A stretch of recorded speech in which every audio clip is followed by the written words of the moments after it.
We have two stories on soon-to-be front-runner of the Republican nomination for President, Nikki Haley, and I'm going to merge them into one video. Presidential candidate Nikki Haley defended her proposal for mental competency tests here on Tuesday in startlingly personal terms. Haley said that one critic of the proposal, Senator Bernie Sanders, independent from Vermont, was exactly the reason we need it. Sanders, 81, had told Stephen Colbert of CBS's Late Show Monday that Haley's plan for mandatory tests of the mental acuity of politicians over the age of 75 was nothing more than old-fashioned ageism and not acceptable. Haley, answering a final question from an audience member here at a campaign event, said, "Bernie Sanders lost his mind because I asked for that. He is exactly the reason we need it." The crowd laughed, but Haley then widened her critique unprompted to include two other veteran Democratic lawmakers, Senator Dianne Feinstein and Representative Maxine Waters. Whoopi Goldberg lost her mind over it, and you know what she was doing. She was glorifying Dianne Feinstein and Maxine Waters. They are exactly the reason we need it, Haley said. Feinstein, who is 89 and whose cognitive capacities have been widely questioned, recently announced she would retire at the end of her current term, sparking a Democratic race to succeed her. Haley's comments seem sure to inject fresh fire into the controversy and keep her in the news, as she has done throughout an impressive rollout to her campaign. She spent most of her 25-minute stump speech here suggesting she would pursue conservative policies on topics including crime, education, immigration. She was for the most part complimentary about Donald Trump, but in response to that same final question, made plain her differences with the former president. The question from an audience member who identified himself as Bob was whether she would consider Trump as her running mate in 2024.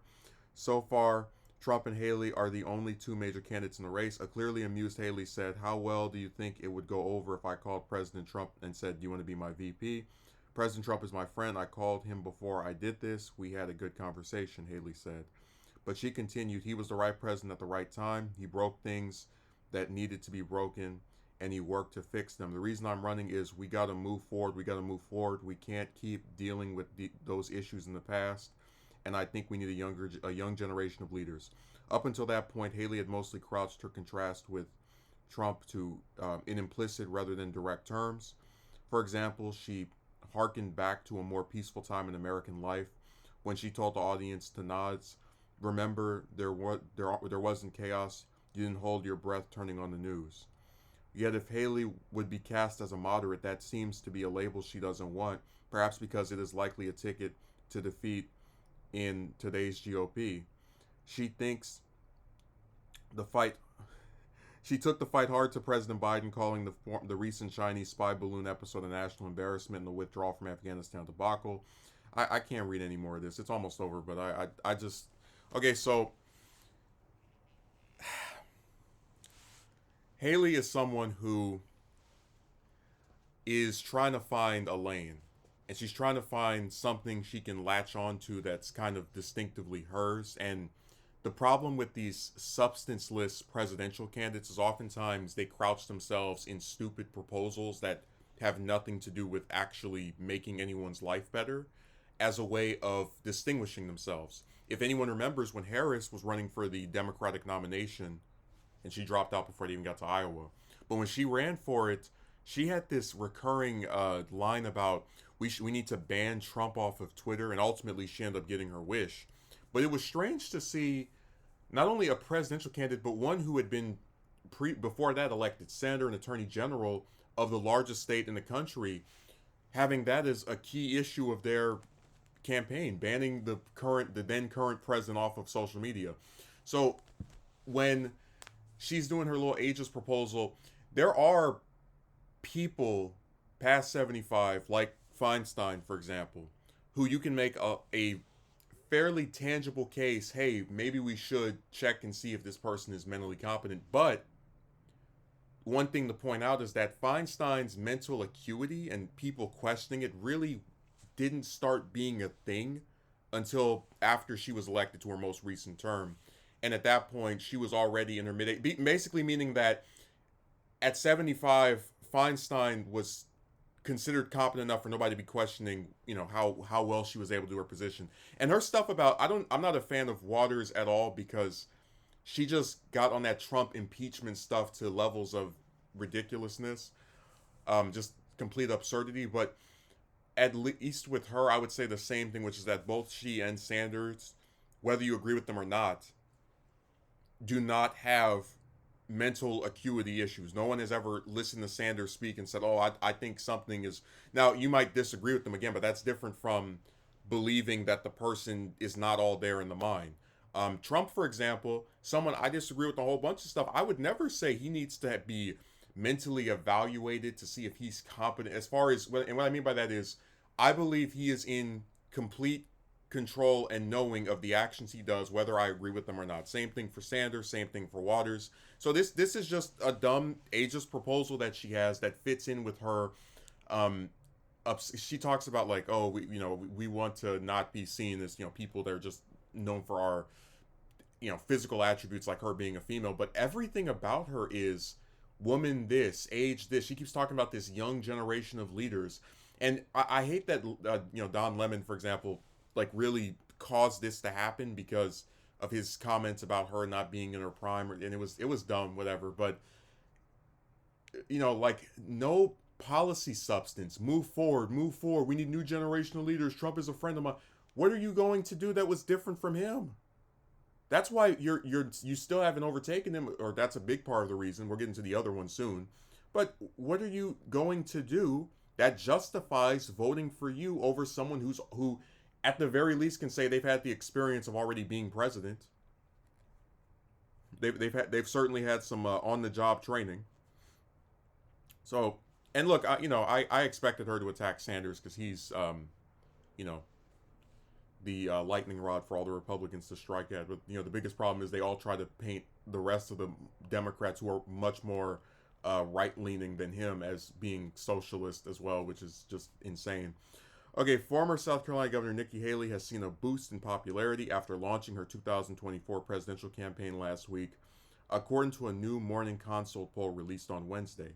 6% of Republican primary voters in the poll said they would support Haley in their state's primary or caucus, double the share she received in the same poll the week before. However, the former U.S. ambassador to the United Nations remains well behind former President Trump and Florida Governor Ron DeSantis, who received 50% and 30% of the GOP primary voters' support, respectively, in the poll.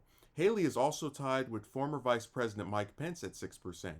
While her boost as a likely primary matchup was modest, Haley did see a significant increase in popularity, with 62% of Republican primary voters saying they have a favorable view of the GOP candidate. This is up 17% from before her campaign announcement on February 14th. In the potential general election against President Biden, DeSantis is currently the only Republican candidate polling ahead of the president. While DeSantis holds a 1-point lead over Biden in the poll, Trump stands 1 point behind his former 2020 opponent, and Haley remains 6 points behind.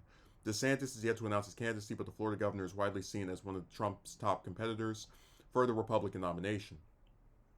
So, this poll is interesting because it points to a couple of things. Now, for those who have never ran for office before and don't pay attention to this stuff as much as I do, presidential races get way more coverage than pretty much any other race. And for that reason, a lot of people who either had never heard of Haley, or if they had heard of her, they'd never heard her speak, they'd never seen what her positions were, and even now they still haven't because she's not telling you them. But I'm not surprised her popularity increased because she's being talked about and discussed for a more prolonged period of time, which was just this past week, than probably at any other point in her entire career. The general election matchup poll is not anything to even talk about, because when they do this person is 1 point ahead of Biden in an election that's not going to be held for another damn near 2 years, right? It doesn't matter. But what's interesting is that they try to frame it as, she's doubled her support. It's like, yeah, that sounds really impressive at first, but then you realize that not only is her doubling of her support not even a third of what either Pence or Trump, what either DeSantis or Trump are getting, who are at 30 and 50%, but Pence, a guy who's not even in the race, is polling just as well. A guy who not only is not in the race, but who is widely viewed as going to be having an extremely hard time getting Trump voters to support him after he severed ties with the president that they all love and support. I mean, she's doing about as well as someone who's not only is not running, but is for Trump voters a pariah. So she really has nothing to brag about.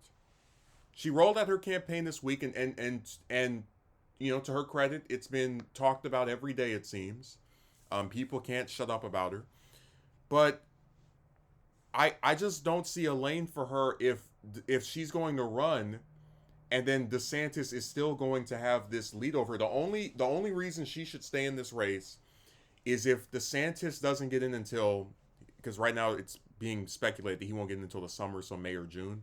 I shouldn't even call May the summer, but until if DeSantis doesn't get in this race for another 3-4 months, and Haley keeps running and running and running with Trump, and she gets higher and higher, that's the only reason she should stay in. If she's still polling at 10%, 11, and DeSantis is at 31, and Trump is at 55 by May, and DeSantis gets in, then she should get out, because this race is going to end up having the same problem that the 2016 one had, which is all of these ego-filled nobodies that people have never heard of, you know, referring to national voters, are going to all band together and rip the votes out of each other to put Trump on top and give him the nomination.